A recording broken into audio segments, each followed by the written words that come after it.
સાબરકાંઠાના પ્રાંતિજમાં મેળાનો મંડપ ધરાશય થયો। તેજ પવનને કારણે પાલિકાના સ્વદેશી મેળાનો મંડપ ઉડ્યો। વંટોળમાં મંડપની સાથે ખુરશીઓ પણ ઉડી। એટલો ભારે પવન ફૂંકાયો કે મંડપની સાથે સાથે ખુરશીઓ પણ ઉડવા લાગી હતી। આ સાબરકાંઠાના દ્રશ્યો છે।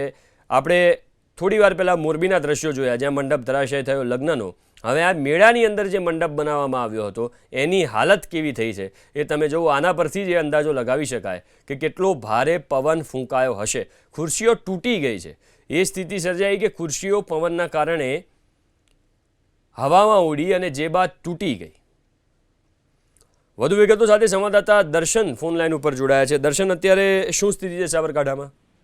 અત્યારે હાલ તો સામાન્ય પવન ફૂંકાઈ રહ્યો છે, પરંતુ જે પ્રકારે વહેલી સવારે વહેલી પરોઢે જે પવન ફૂંકાવાની જે ઘટના બની હતી, હવામાન ખાતા દ્વારા જે આગાહી કરવામાં આવી છે એની આગાહી અનુસાર જે પવન ફૂંકાયો હતો તે પવન ફૂંકાવાને લઈને જે પ્રાંતિજ શહેર છે તે પ્રાંતિજ શહેરની અંદર તંત્ર દ્વારા એક મેળાનું આયોજન કરવામાં આવ્યું હતું। સ્વદેશી મેળાનું જે આયોજન કરવામાં આવ્યું હતું તેના માટે મંડપ અને ખુરશીઓ ગોઠવવામાં આવી હતી। તે મંડપ અને ખુરશીઓ આ ભારે પવનના કારણે હવામાં ફંગોળાઈ હતી। ખુરશીઓ હવામાં ફંગોળાઈ હતી, સાથે જ મંડપ ધરાશાયી થવાનો પણ બનાવ બન્યો હતો। જોકે જે સ્વદેશી મંડપ બાંધવામાં આવ્યો હતો મેળા માટેનો, તેમાં કોઈ પણ પ્રકારે ઉત્પાદક કે સામાન મેળામાં ન હોવાના કારણે મોટી નુકસાનીથી બચવા પામ્યું હતું। જોકે અત્યારે હાલ સામાન્ય પવન ફૂંકાઈ રહ્યો છે। મોડી સાંજ સુધી વધુ પણ પવન ફૂંકાય તેવી અત્યારે હાલ તો શક્યતાઓ સેવાઈ રહી છે। જોકે આ પવન ફૂંકાવાના કારણે જે મકાઈ અને જે ઘઉંનો જે ઉભો પાક છે તે પાક પકવતા જે ખેડૂતો છે ખેડૂતો હાલ તો ચિંતિત બની ચૂક્યા છે, કારણ કે જે મકાઈનો પાક છે